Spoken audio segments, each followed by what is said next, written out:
The New York City justice system is angry at Donald Trump.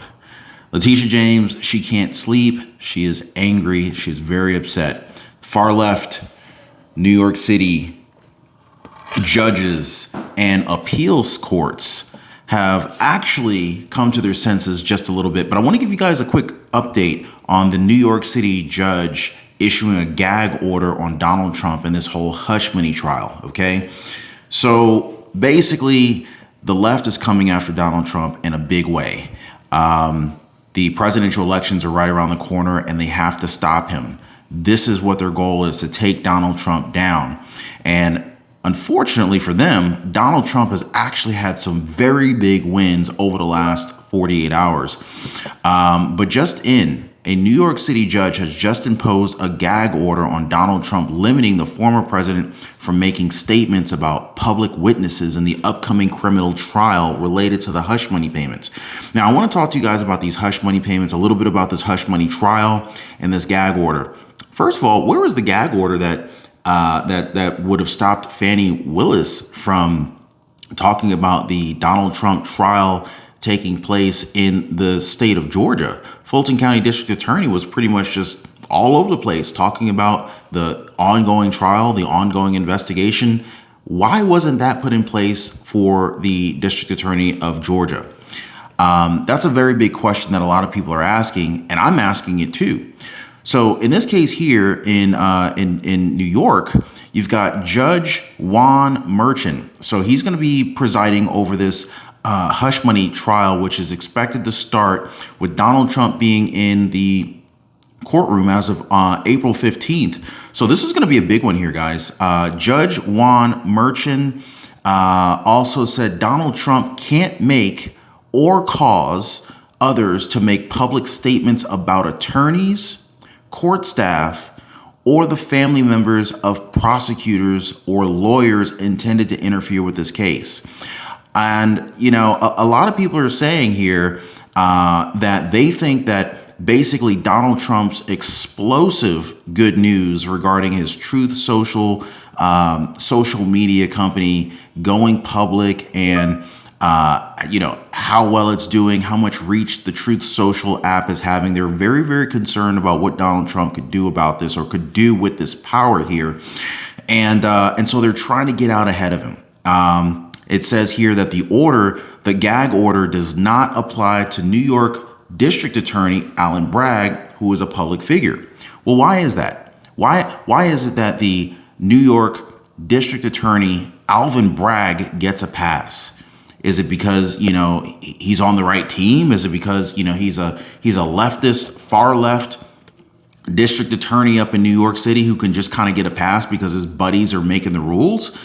I mean, what is actually going on here? Donald Trump is also barred from making or causing others to make statements about any potential or actual juror. Now, these are some rather broad instructions or rules, if you will, you know, and this is actually rather dangerous. Like, when you have very broad rules, you can kind of manipulate how the rules are to be perceived.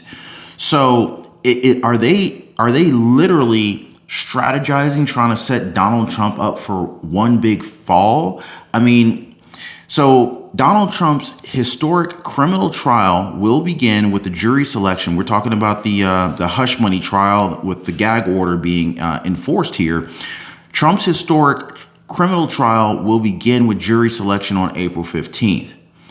After a dispute over the late production of the documents, Merchant initially pushed back the start date.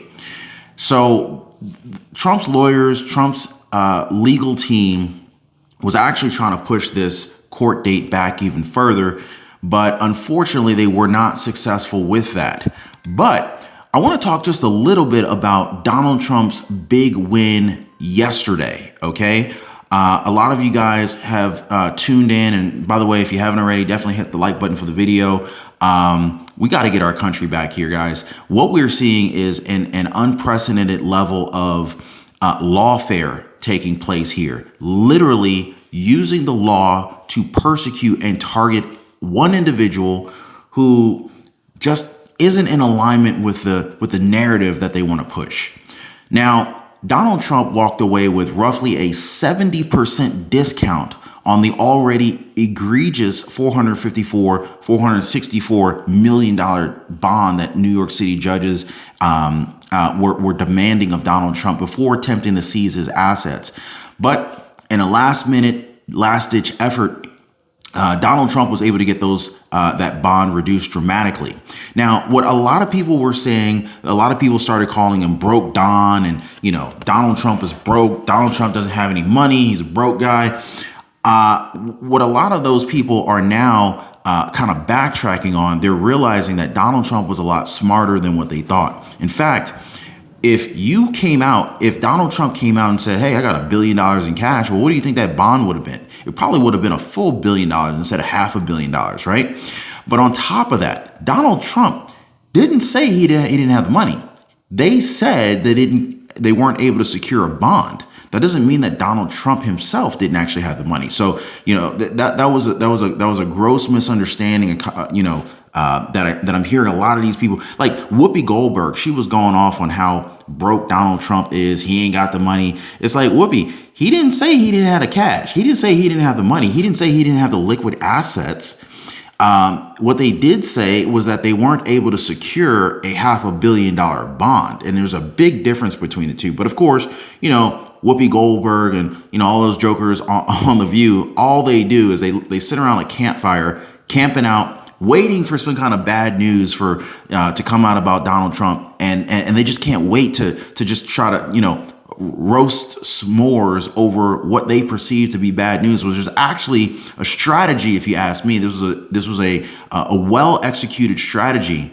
And I think that, wouldn't you want that type of character from a president that's got the ability to have backbone, to stand up to bullies, and to actually have a strategy that you can execute and actually win with? I think that's definitely a big win and a great characteristic to have. But yeah, this hush money case, it's right around the corner. This is literally going to be a big one, guys. But let's talk briefly just a little bit about this recent appeals court, which lowers Trump's bond to $175 million. This is not the end of the story. In fact, this is just the beginning. Lowering. He just shot out a message saying Trump Tower remains mine, huge victory. How do you see it, Kevin? I look at this from a completely different point of view. This is Kevin O'Leary speaking, just to let you guys know. So Kevin O'Leary, he wants to share his input on this one. It is actually contrary to what a lot of people were thinking, but take a listen. Let's go up to 30,000 feet and talk about the American economy, our ability to remain number one worldwide, and most importantly, attracting foreign capital to invest in America. And the concept and why that happens and has for over 175 years is in our Constitution, property rights are mentioned over 25 times. So this is very important because if you're going to go over to the Middle East or to Denmark or Europe, where I'm going next week to raise money for American projects, notably data centers, when they give $3 billion to you, they want to... I want to take a pause here. Kevin O'Leary mentioned the data centers. He mentioned going over to the Middle East or Denmark to raise money. He's not going to be doing this in New York. In fact, he specifically previously said when the initial $355 million judgment came out about Donald Trump, he said, you know what, look, we're not looking at New York anymore. We're not looking at New York for building a data center. And it looks like Kevin O'Leary is following through with his previous promises. But let's continue. Know their property rights are protected. And so what was happening in New York was extremely scary. And I have to admit to you, in the last 2 weeks, I kept telling them before our meetings, don't worry, the adults will step in. Something will happen to advance the appellate process. Your rights are protected. Imagine me telling foreign investors that as they watch this roll out in New York. Thank goodness the adults came to the rescue. And now we have a process beginning, a 60+% reduction in this infraction fee, and that really should be getting more to its balance. Trump assuring everybody he has the cash to back the bond. These are good advancements towards keeping the stable message about the American brand as the number one economy to invest in.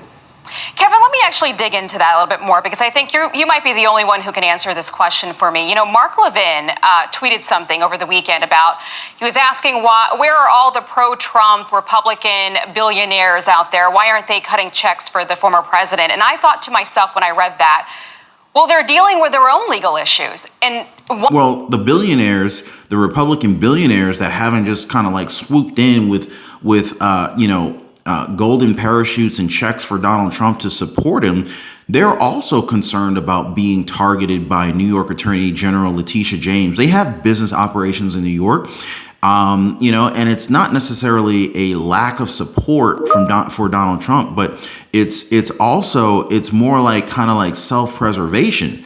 I think that's why a lot of the bond companies didn't necessarily want to lend beyond what they normally would lend. The bond companies weren't lending beyond $100 million.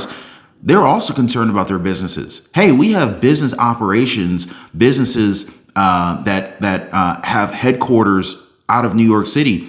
If we help Donald Trump, all we need to do is get caught helping Donald Trump or running our business and serving Donald Trump in a way that ends up helping his case. And then all of a sudden, angry Letitia James gets wind of it, and then all of a sudden they have this, made up lawsuit against them. So that's part of it too. One perfect example is Taryn Pizer, and people are dealing with indictments from the DOJ, and from conversations I'm having from very successful people out there that make a lot of money, it's almost like they're afraid to be successful. You're afraid now to live in this country and do well because, well, the justice system might come after you. What are you hearing? Oh, yeah. New York is making it so that you need to be fearful. If you're an entrepreneur, you've built a business, you've boosted your net worth within the realm of New York. Letitia James is 100% against that. Meanwhile, Letitia James has somehow amassed a net worth of allegedly around $15 million on a $200,000 per year attorney general salary. So go figure. I wouldn't say this country. I'd say you're afraid to be successful in New York. If somehow it gets politicized, then hopefully that's going to be fixed. All these people you're talking about, the billionaire class, whether they be red or blue or left or right, doesn't matter.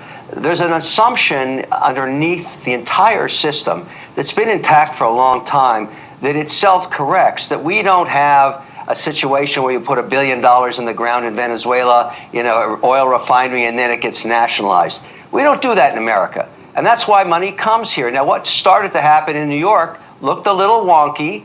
It looked like it was out of control, and it was for a few weeks. And look what happened today. This is very positive in reflecting on what makes America absolutely the safest place to invest. The system self-corrects. Adults come in, adult supervision, whether that be at the Appellate Court of New York or the Supreme Court. I was waiting to hear if this would go to the Eighth Amendment around the size of the penalty. But it's a great message. It's late in the evening in the UAE and in Europe right now. Yeah. Everybody's watching this thing saying, oh, thank goodness, America's still America. And that's well, it's not over, guys. It's not over. This case is still there's more to this case. I mean, so what's going to happen here, in my opinion, is the appellate court, they're going to get their money. Donald Trump's going to cut them a check. He's going to get them, maybe have to liquidate some assets or whatever, stocks, whatever the case is. He's going to get this paid off. He's then going to appeal this thing. But here's my thing. There's 20 judges. There are 20 judges that are a part of this appellate court division. And out of the 20, 19 of them are Democrats. They're all blue. And when a case is brought to their attention for review, essentially 5 out of the 20, so they're in like group, they review these cases in groups of 5. So they end up being like, 4 different groups.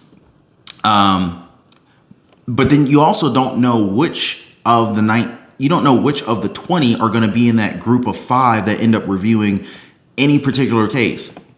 There's a chance that 1 out of the 5 is the Democrat or is the Republican one, judge within the group, or it could be all Democrats. And again, there's 20 of them, 19 of them are Democratic, and you never know which group is going to be in the cluster of 5 that ends up reviewing this case. In this particular case, the appellate court realized, hey, this is ridiculous. We need to rein some of this back here. So they dropped the original $464 million bond down to 175. But what they also did was they removed the stay where Donald Trump cannot effectively do business in New York. So that was a win. That was another win that we didn't talk about yesterday. They removed the stay that Donald Trump couldn't do business in New York. They reduced the bond by about 60-70%. Down to $175 million. But in addition to that, they gave him an additional 10 days to come up with the cash. So big wins, big, huge wins. But I wanted to give you guys that quick update because this train is moving, according to Fannie Willis. This train is moving. And the New York City judge, the New York judge is issuing this gag order on Donald Trump in this hush money trial. This hush money trial, which will be presided by Judge Juan Merchant, is about to start up in about 2 weeks. So that's going to be a big one. Anyway, guys, I hope you appreciate hanging out with me, rocking with me. Share this video, guys. We have to get America back. This is not a good direction that we're headed in.